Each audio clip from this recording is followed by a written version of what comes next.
really is wonderful to wake up in this location.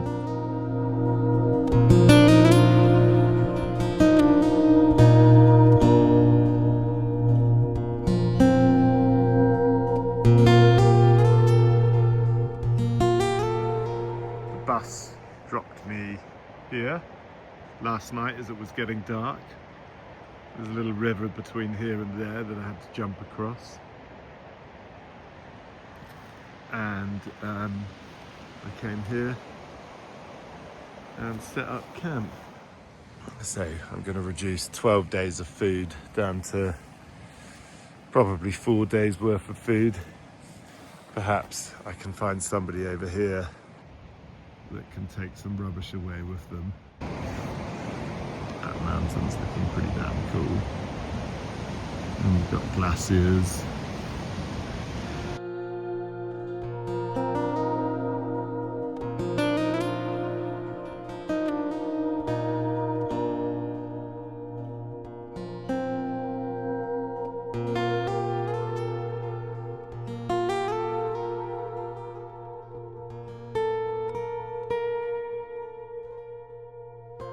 Okay, 10:36 in the morning.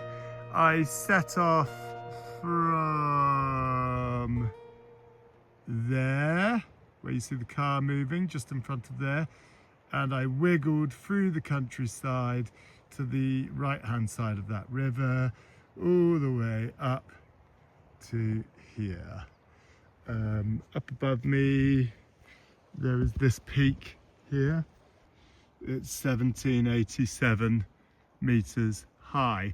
I'm not going up there. I'm going to follow this track, which is going to take me into the Gjende Valley, and I'll continue up on my way.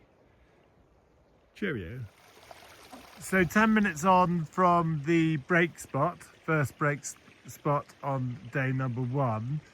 I've crossed the shoulder here between these lesser peaks and that one, and this is a stunning valley in front of me, and if you look up the valley to the peaks in the distance, it is simply phenomenal, and that's where I'm going. Bring it on. About an hour up the valley, I stumbled barefoot through an ice-cold rushing stream and made my way up onto the far bank. Here I settled down for a break. From the outset of the walk, I'd been passing bilberry bushes, and I noticed more around me where I rested. Greedily, I gathered up a handful and I swallowed them down. Just after I'd swallowed them, I started to collect more when I realised that some of the berries I'd been eating were coming from a different plant interspersed with the bilberries. It looked fern-like, and a sudden fear gripped me. Images of the film Into the Wild flooded my mind, and I completely freaked out. I stuck my fingers down my throat to get the berries out. It worked, thank God. After another half an hour of hanging about, I concluded that I felt normal, so I decided to keep on pushing up the valley. The next day, with help from a mate back in England, I found out that the suspect berries were called crowberries, and although slightly bitter in taste, were quite edible. Okay, further up the same valley, still day number 1. I had travelled this far. We are at the terminal moraine for the lakes above. We've got glaciers really close now, and this area here, which is incredibly treacherous. This boulder now, centre picture, is the size of my van, and that's crazy, and it's all falling from this ominous chasm of doom up above. Crazy stuff. Further up the valley, big ass glacier. How am I going to get across this?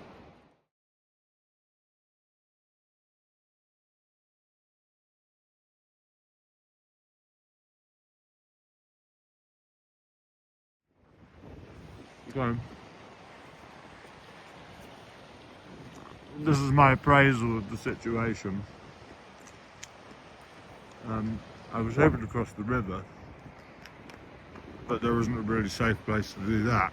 And then I thought, well, I could just go across the bottom of the glacier to get up to there. There's so much fucking loose shit. The entire glacier was just littered. I don't fancy that. So it's time to retreat back down the valley and find a more amenable place to cross the river. I saw some farmers crossing it earlier, so that makes my decision simple. I have made my retreat from the glacier, come back down, and this is the valley that I've been walking up most of the day. And anyways, I have just made this river crossing here, where the river branches into about 20 or so different rivulets, branches, and so you kind of have to hop. It's like a giant maze. You have to hop from stream to stream, and lots of it's got some pretty deep stuff that you could go into, so you know it doesn't come without risk. That was really good fun. I am now in the middle of a waterfall.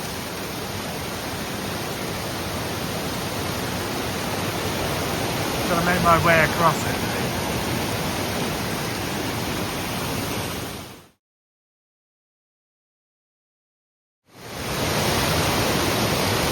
That's the first part done. Now I've got to do the other one. So much fun. Looks a bit deep down there. So let's try uppy here. Wow, you can have a shower. This is easy. This is an easy one. How the valley just changes colour as you work your way up through. So you've kind of got, you know, autumnal colours down there with some reds thrown in. And then as you come up through here, you have these greens, or at least this is how it looks from a distance. And of course, when you come to the foreground, you see what makes this. It's just this amazing copper green lichen. Incredible. And obviously, in this area here, centre picture, there's too much falling debris for that lichen to take hold, and the same up here as well. All the rocks appear much blacker where there's much more movement going on, much more erosion. Really interesting.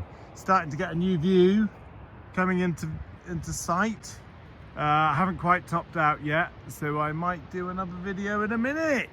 I now see where Paul Bonner, the artist, got his inspiration from. My goodness. More coming into view now, and look at this cool rock right up there.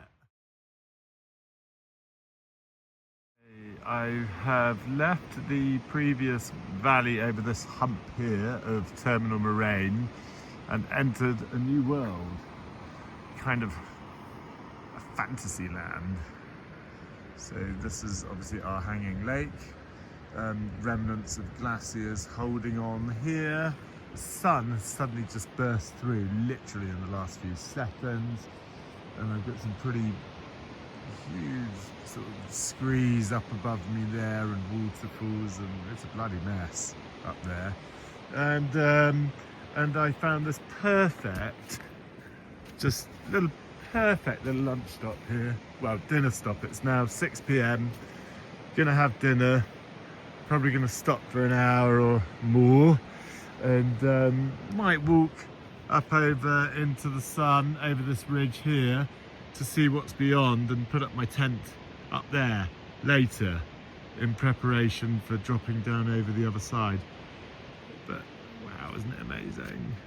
Look at this, look at it, just look at it. Seriously cool environment. Like an amphitheatre. Actually feels very protected from the weather. Getting ever so closer to sundown. You can see all the way down the way I come. Hopping over that ridge there. And then this is my dinner spot this evening. These are these glaciers that I showed you earlier from a different angle. A chap that I met, I think, climbed this one today in a single day. I met him at the beginning of my walk. I think that's the name of the mountain that he said. And I'm going to go and have a little bit of a play on some snow. Quick update, and so I walked on from my dinner spot and carried on to the second lake, which is literally just up here, which ejects its load of water in the opposite direction to the previous lake, which is this way. Got some lovely little waterfalls, and what a view. So I'm going to be heading up here tomorrow to check out that glacier up there and see if I can make it work. No worries if it doesn't, because that's the escape route down to the valley where I'll eventually be going anyway.